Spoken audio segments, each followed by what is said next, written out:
Welcome back, you guys. This is Official JPEG. My name is Jessie, and we're here to just play games.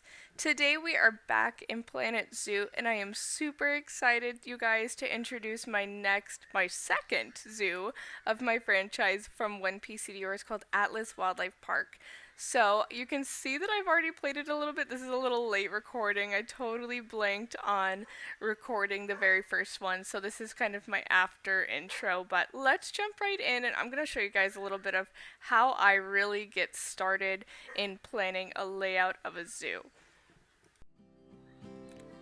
Okay, so really the dirt pathing you're seeing here is like where I want the plaza and the buildings and everything that I'm planning as far as placement. And then that round shape you're seeing is where the power is, so that I know what things will be able to turn on. Now with the pathing, I usually go with this cobblestone path, and I like to bring it back into the entrance just to kind of keep it cohesive. And then the pathing I have here, I know you guys are probably familiar with how finicky Planet Zoo pathing can be, and it just takes a little bit of finagling, is that the word? And then with like the geometric 90-degree angles, I hated it. I was like, no, and I think this is what inspired me later in the zoo to go with a lot of round shapes. But I was like, this is a vibe. We're gonna try it. Let's see how it goes. So let me just say that I kind of just wing it. I hope it doesn't bother anybody too much, but let's go into all of the rest of this, you guys. So thank you so much if you made it this far. Don't forget to like, comment, and subscribe, and I can't wait to show you guys the end.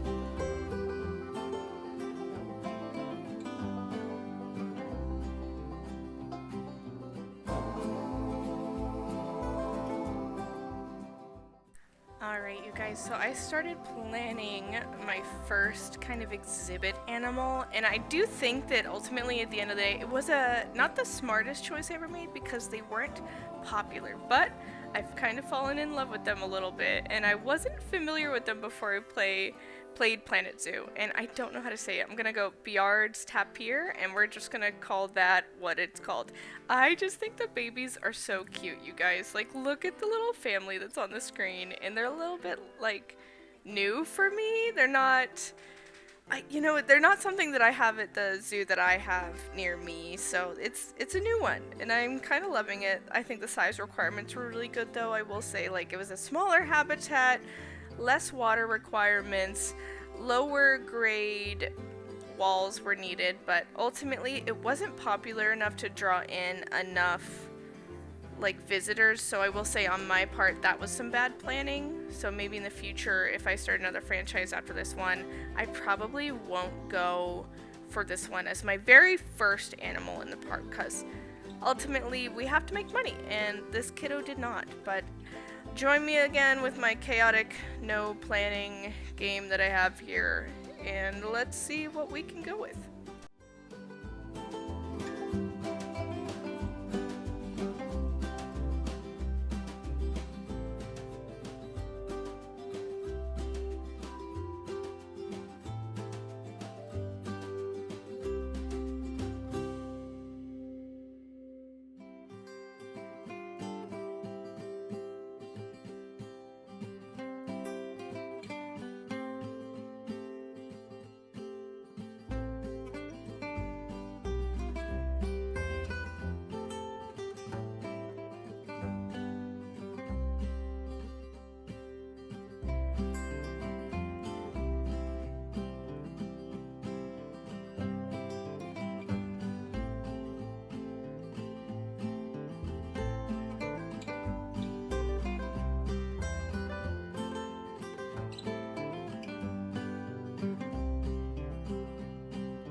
much, you guys. If you've made it this far, again, my name is Jessie with Officially JPEG, where we just play games.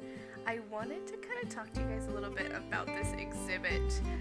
So far in my little, not career, but my experience as a designer in Planet Zoo, I'm just now getting to the point where I'm learning more about how essential these little details are. You know, like lining the glass here, making that little black strip, and then kind of with the education signs, I've started making custom covers for them or something to surround it, because I'm trying my best to make every single thing that I put down a design. The rock work as well, I'm super proud of. I think I'm gonna end up taking that around that entire curve later in this game when I make a little bit more money. And then I'm starting in this zoo, I really want to make speaker stands. That is just like a little project of mine. I think every kind of type of area, like this is gonna kind of be my like temperate area here on this side, where I'm probably gonna go more desert, with the other side it's gonna have its own style of not only the education sign layout but the speakers. And that's my own little project that I'm working on, you guys, and I really can't wait to show you more. Now with the overall layout of this Briard's tapir, I think I'm just gonna call them tapirs. So with the tapirs, I am so excited to show you guys their little home that I made in the back here. I love that it's just kind of tucked away in the back. I'm really proud of it, and I'm going to show you guys the shade work that I'm doing. And what I mean by that is it's really just like its own little thing, but I've decided to do logs. So with the logs, I'm going to take this kind of same architectural design, and I'm going to be bringing it throughout the entire zoo. It is really kind of my own take on like a Spanish style shade sail. We use a lot of these kind of designs here near where I live, and I love it. I do this in Sims as well. I go a little crazy with like the little fencing in Sims, and I always make little shade sails all over my patios. But maybe I'll make a Sims create later, but for right now I'll stick with Planet Zoo and see if you guys are interested. Now, we are officially at the end of this video, so don't forget to like, subscribe, and hit that bell so you get notifications, you guys. I cannot believe how cute this is. This is their first steps in their habitat, you guys, so it was a little like weird because they were set down at the same time, but look at them, they go straight for the water. They're just so excited to get in there. I love everything about this habitat. Now, you guys, just look at this overview here. It's one exhibit, so my zoo is quite small, but I'm absolutely in love with it. I just could not shoot enough videos of this habitat as a whole, and I thought it was so funny. I caught him trying to go poop. Oh my god. So I was like, quickly, cut that, cut that. Here is everything new. So this is the finalized version. I did end up putting American bullfrogs right in the front here. It drove more people to that second view window, but tell me guys, how do you like it? Comment below any recommendations. And as always, have a wonderful rest of your day, and thank you so much for joining me at Atlas Wildlife Park.